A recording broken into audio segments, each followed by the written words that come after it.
Oh, kung ikaw talaga ay sincero sa iyong pangako, ang unang-una mong imbestigahin yung pinakamalapit sa iyo at siyempre yung naging chairman ng Committee on Appropriations. Yang 3 taon na kung saan 1 trilyon ang nalamon sa flood control, iisa lang ang naging chairman ng Committee on Appropriations, Zaldico, na malapit sa iyo. So wag kang magmamalinis, Marcos Jr. ha? Ikaw ang punot dulo kung bakit nalamon ang pondo ng bayan para sa mga flood control projects na yan dahil pinayagan mo silang babuyin yung budget na ginawa ng mga profesional sa DBM.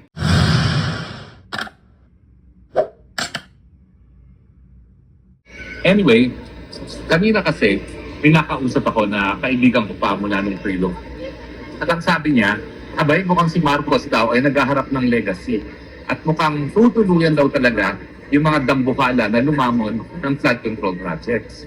Sabi ko, teka. Bakit gagawin niyang legacy yan? Sa may kasalanan to begin with. Alam niyo ba, ang estimate nga, 2 trilyones ang ating linustay sa flood control for the past so many years, from 2011 hanggang ngayon. Pero kalahati nun, 1 trillion winaldas at linamon lamang ng mga buhaya sa panahon ni Marcos Jr. Mantakin niyo yan. 1 trilyon sa 3 taon na nakalipas, linamon ng mga congressman at senatong at ang kanilang mga kakonsyabang mga contractors. Now, ang sabi pa, abay, 36% na lang pala ang natitira sa budget ng gobyerno na nakalaan sa flood control. Kasi yung project proponent na congressman at saka senatong, meron na kaagad 25%. Siyempre, bibigyan mo pa yung mga Reading Award Committee, bibigyan mo pa yung mga taga-DPWH, bibigyan mo pa yung para sa taxes. Ang natitira na lang sa proyekto, 36%, kung meron pa silang gagawin. Pero gaya na aking nasabi dati, kapag flood control kasi, yan ay drainage, yung kumbaga, yung pag-aalis sa mga bara sa mga drainage, at saka yung desilting, no? At dahil dito nga, sabi nga ni Ramon Ang, nako, kami lang gagawa niyan, 5% lang ng budget ng gobyerno ang kinakailangan namin para magawa ang trabaho. Kasi ang kinakailangan mo lang naman talaga dyan, yung parang backhoe na magdidisil at tatanggal ng mga barabara sa lahat ng mga estero at mga waterways sa bayan natin. Ibig sabihin, kung hindi talaga linamo ng mga buhaya ang pondo para sa flood control, 5% lang sapat na para malutas ang problema ng pagbabaha.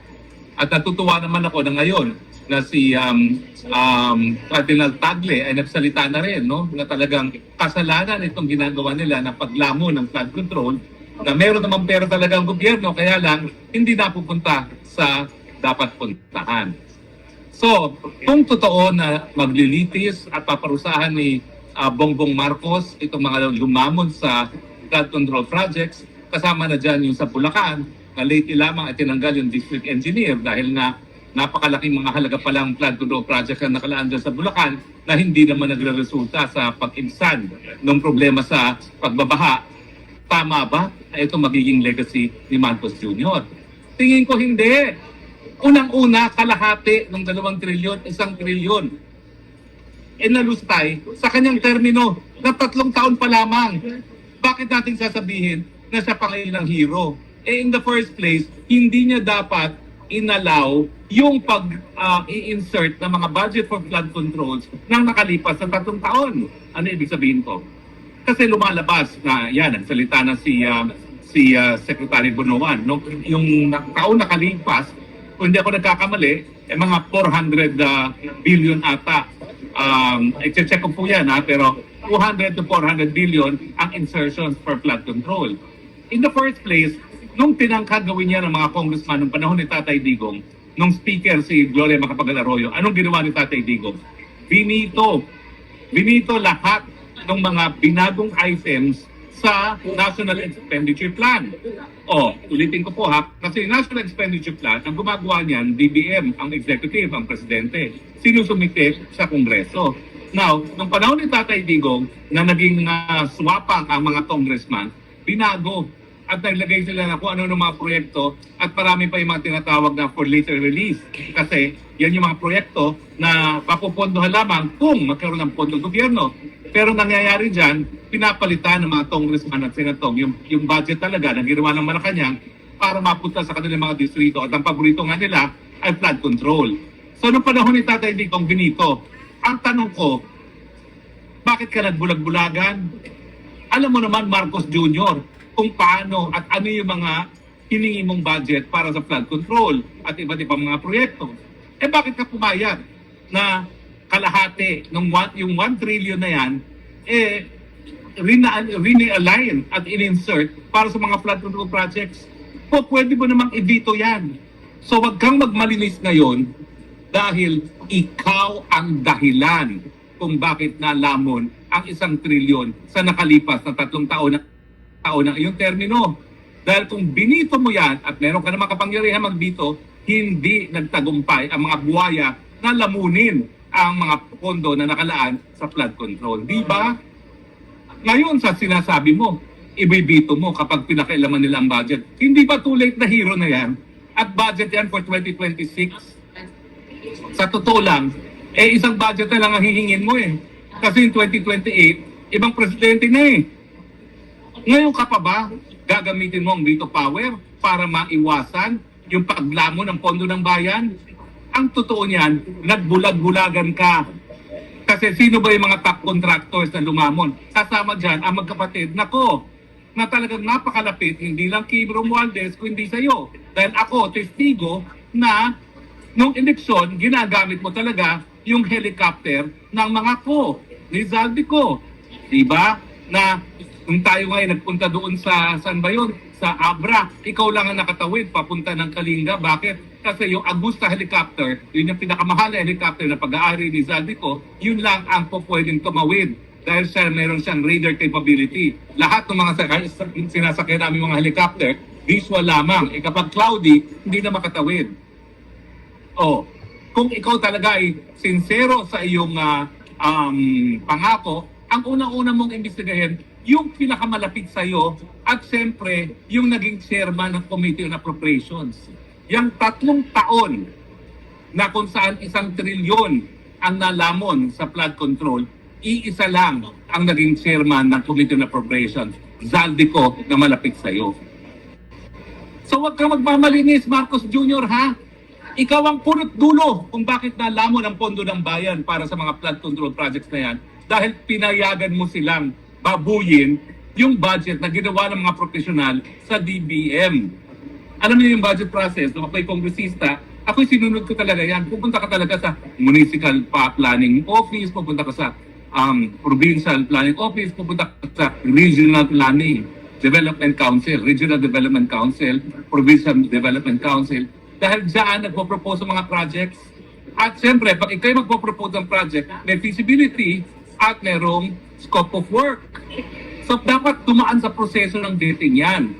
Pero dahil pinayagan mo ang mga congressman at senatong na mag-realign ng budget na wala namang basihan other than gusto nilang makalagay ng project sa kanilang distrito dahil alam nila nakikita sila at malinaw ang diskusyon ni Senator Ping Lacson kung paano pinaghahatian ang budget para sa flood control. 36% na lang natitira. Ako nga, mabuti sana kung meron pang 36% na linaan sa proyekto. Paano yung mga ghost projects na sinabi na bunuan sa Bulacan?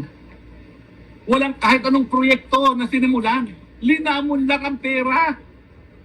Sus Mariosep. At lahat yan nagawa dahil hindi mo nga ginawa yung katungkulan na ibito ang mga realignment ng pondo. Kasi siyempre, kapag ikaw nagdagdag, ibabawasan. Wala namang dahilan, wala namang pag-aaral para suportahan yung ganyang realignment.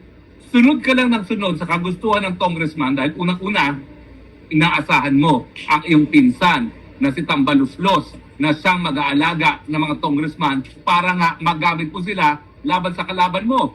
Yan ang dahilan kung bakit 80% ng mga congressman ay sumuporta sa impeachment ni VP Sara. Kasi gusto nila ng kwarta, gusto nila ng insertions, bukod pa dun sa mga ayuda. Sa mga taong bayan ha, yung mga ayuda na yan, bagamat malalaking halaga niyan, baliwala yan sa 74, ilan ba yun? 64% na kurakot sa infra. Kasi nga mantakin nyo, flood control alone, 1 trillion sa nakalipas na 3 taon lamang. Magkano yan? That's 330 billion. Eh kung 36% na lang ang natira, magkano ang linamon nila? Doon pa lang yan sa mga insertions. Bukod pa, doon sa nakalaan na talaga para sa flood control na pinrogram ng DPWH National. Kaya huwag ka maghugas kamay ha. Dapat lamang litisin yung mga kontratista. Pero mas importante, litisin yung mga congressman at saka mga senatong na nasa likod ng mga realignment ng mga pondong ito at kumita ng 25% di umano sang-ayon kay Ping Lacson. Diba? Trabaho mo yan eh. Kapag ba naman hindi mo ginawa yan, dagdag kasalanan na naman sa bayan yan. Dereliction of duty. Dahil ikaw talaga ang tagapagpatupad ng batas. Pero, wag mong isipin na palibasa habulin mo sila, absulto ka na. Tanggapin mo ang responsibilidad dahil ikaw pa rin ang punot dulo, binili mo ang katapatan ng mga congressman at senator na for sale. Bakit? Dahil gusto mong sirain ang iyong kalaban, ang mga Duterte, Inday Sara particularly. Kung wala ka naman pagnanais na tanggalin si Inday Sara bilang bangka sa 2028, hindi mo kinakailangan bilhin sila sa pamamagitan ng pamimigay ng 1 trillion in flood control budget. Sinasabi mo na galit ka dyan. Magalit ka sa sarili mo. Ano ka, hilo? Ikaw ang responsable dyan. Ikaw ang dapat managot. At ngayon pa lang ulitin ko, umalis ka na sa pwesto mo. Dahil talaga namang, ano nang mangyayari doon sa 1 trilyon na pinaglamon-lamon ng mga walang hiyang mga politikong yan at kasagwat ang mga taga-DPWH. Diba? Ay, nako. Anyway, di na po ako magtatagal. Dahil alam ko naman, pare-parehong sentimiento natin. Tama na, sobra na. Marcos Jr., ano ba yan? Lahat ito nangyari during your watch. 1 trillion na lustay. Dahil binibili mo kanilang loyalty. Maawa ka naman sa Pilipinas, magbitiw ka na. Hayaan mo nang si Inday Sara magpatuloy ng iyong termino. Dahil Inday Sara yan, lagot lahat yung mga walang ya na lumalamon sa budget.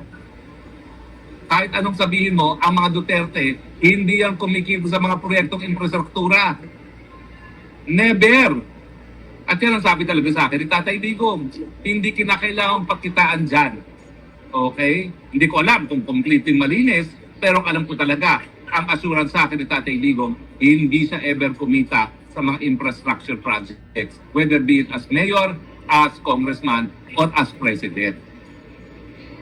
Kaya ikaw, please, kung meron ka pang natitirang pagmamahal sa bayan, pwede ba? Umalis ka na sa pwesto. Mag-resign ka na. Do the nation the favor na isalba naman ng ibang tao ni BP Sara ang susunod na 3 taon. Dahil kung hindi, ako talagang kangkungan tayo pupulutin. Naunahan tayo ng Vietnam sa Southeast Asia. At hindi malayo na pati ang bansang Cambodia, maunahan na tayo. Pag magpatuloy pa na ganito ang sa susunod na taon, naku po, baka pati Laos, maunahan na tayo. At ang matitira na lang nakasama natin, Timor-Leste at Myanmar. Gusto mo ba yan ang iyong legacy? So tama na yung magpagpapogi, mga pangako na dapat titisin, trabaho talaga yan ng ehekutibo. Miski hindi mo gawin yan, dapat ginagawa yan ng Ombudsman, dapat ginagawa yan ng DOJ. Pero ang pwede mong gawin, give us hope. Give us a second chance. Please, resign, let Sara take over. Dahil alam ko si Sara, ibabalik ang takot sa puso at isipan ng mga buwaya sa gobyerno.